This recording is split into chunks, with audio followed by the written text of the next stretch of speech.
when you look at the New York Football Giants, boy oh boy, they're a bad watch. They really are. They're not a great football team.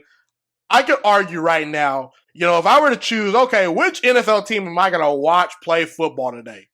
The Giants would be at the bottom of that list because there's been some games where these games aren't even competitive.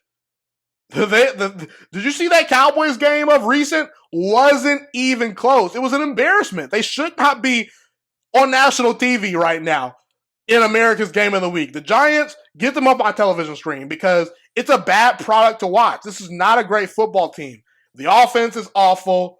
Brian Dable, who I had high expectations for, and I still think that he has a chance to be a really good NFL head coach. He seems to have regressed a little bit.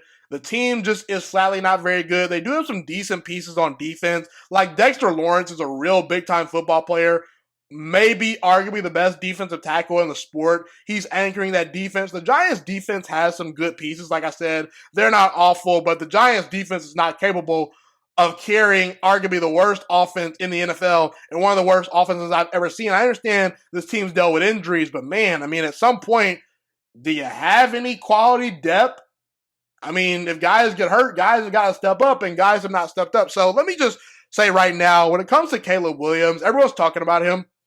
He's this big-time quarterback prospect out of USC. USC quarterbacks haven't really panned out that well in the NFL. You look at Sam Darnold, had a lot of high expectations.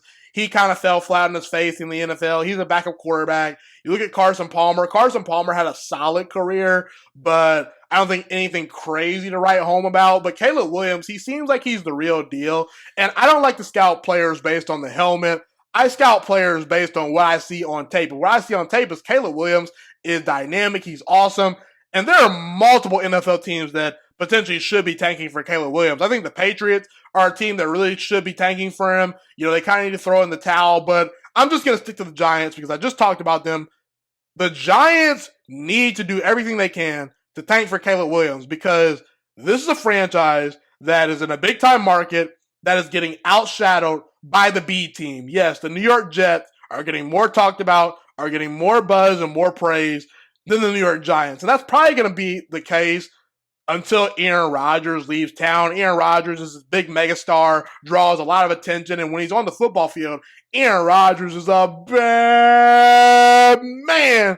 Boy, oh boy, does he throw a pretty football. But the Giants are in desperate need of a star quarterback. And several years ago, there was rumors that the Giants coaching staff kind of wanted to draft Patrick Mahomes, but ownership came in and said, we don't want to do that. And then they end up drafting Daniel Jones a couple of years ago. That has not worked out pretty much at all. He won a playoff game last year, but again, Marcus Mariota won a playoff game a couple of years ago, and everyone knew that he was not the savior for the Tennessee Titans at quarterback. People were thinking, the Giants are going to get Justin Herbert, but Justin Herbert comes back to Oregon for another year, and then they try to talk themselves into Daniel Jones. I feel like they panicked.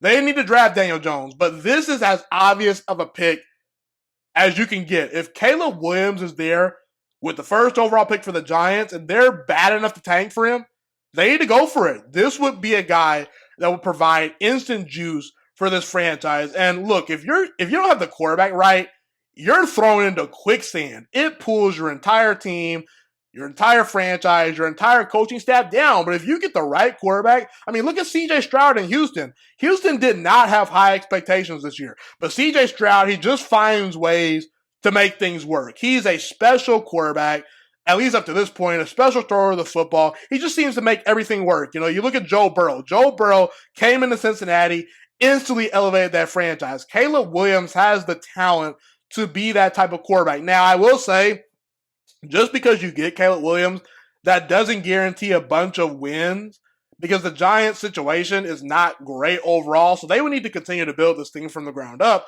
But Caleb Williams will be a heck of a starting point because he's a problem solver. He elevates your coaching staff. He elevates your wide receivers. He can elevate your franchise because this is a guy that's going to come in and just be a playmaker. I see the arm. I see the mobility, the ability to process information very quickly, make decisions on the fly, and just go out there and be a baller, man. And in that division with Jalen Hurts, Dak Prescott, and the Cowboys defense, Washington maybe has something in Sam Howell. We'll see. The Giants are in desperate need of Caleb Williams, who is the type of quarterback that could only come around once every so often. It's very, very rare you see a prospect that has as much potential as Caleb Williams. And again, he has to go out there and prove it on the football field.